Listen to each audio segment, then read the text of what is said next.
The Wormkeeper's watch. I was 18 when they first laughed. It was the kind of laughter that echoed in the hollow of my chest, a sound that twisted in my gut and clawed at my sanity.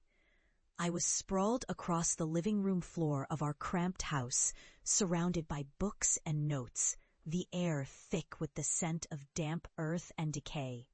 I had told them, the experts, who had scorned me at the pest control firm, who had exiled me for my insistence that the recent surge of insects was unnatural, that it was more than just a pest problem.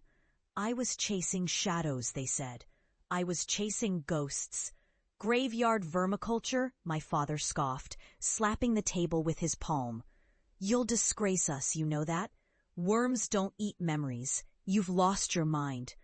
I could still see the disdain etched across my parents' faces, my sister mirroring their disbelief, all of them hurling their mockery like stones at my fragile dreams. I had wanted to be a voice, to expose the horrors lurking beneath the soil, the secrets buried with the bodies. They consume more than flesh, I had whispered, my eyes wild with fervor. But their laughter drowned me. Their ignorance suffocated my passion. Years later, after scraping through the dirt of ridicule, after nurturing my obsession into something grotesquely beautiful, I returned home. I was no longer the child they had cast aside. I was a renowned expert in memorial vermiculture, known for unveiling the hidden horrors that others dared not acknowledge. My methods had evolved into something profound, something the world now feared. I had faced the darkness beneath the graves, and I had survived. But the joy of recognition was tainted with bitterness. The weight of my knowledge was a crown of thorns pressing into my skull. I had learned to cultivate worms that didn't just consume flesh, but memories, the secrets of the dead, the unspoken truths that gnawed at the living. Stepping through the threshold of my childhood home, I was greeted by silence. It was a heavy curtain that fell between us, the walls trembling with unvoiced questions. My family stood in the cramped living room, the same table, the same chairs, but I was different. I was no longer small. My presence stretched, loomed, crackled with tension. "What are you doing here?" My sister's voice was an arrow, sharp and unyielding. "I've come to share." I let the words hang in the air, weighted with meaning. My mother's eyes flickered with apprehension. "Have you come to rub it in our faces? We never believed." Belief has never been the issue. I took a breath, steeling myself for what was to come. "I'm here to show you what you mocked." I reached into my bag, pulling out a small glass jar, intricately sealed, filled with dark, writhing forms. A nest of burial worms, their bodies glistening like damp jewels in the pale light. "What the hell is that?" my father barked, recoiling as if I'd produced a serpent from my sleeve. Proof. I turned the jar, allowing the wriggling mass to dance in the light.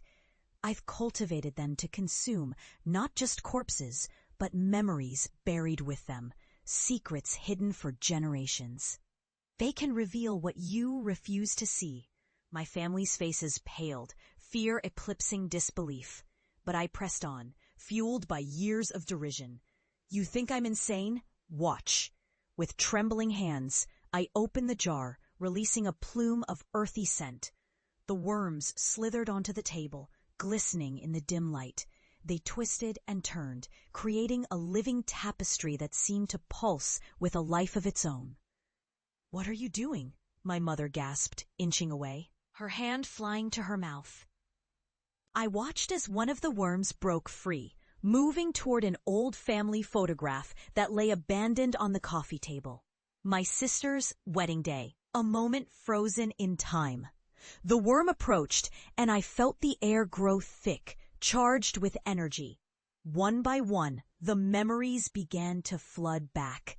The room filled with echoes of laughter, whispers of secrets long buried, and the bitter taste of regret hung heavy in the air. Then came the screams. She begged, tears streaming down her face as the collective weight of our family history slammed into her. A hidden affair, a betrayal cloaked in silence, whispered accusations. All the secrets they thought buried were clawing their way to the surface. "I told you," I whispered, my voice a fragile thread laced with vindication. "You should have believed." The moment stretched, filled with wretched truth and a perverse sense of justice as they faced the consequences of their disbelief. Finally, Elizabeth lay still, the air electric with horror and revelation. My father clutched her, desperation clawing at his throat. "What have we done?" he gasped, looking at me with wild eyes. I felt a chilling satisfaction, but also a deep, gnawing sorrow. This was not the homecoming I had envisioned.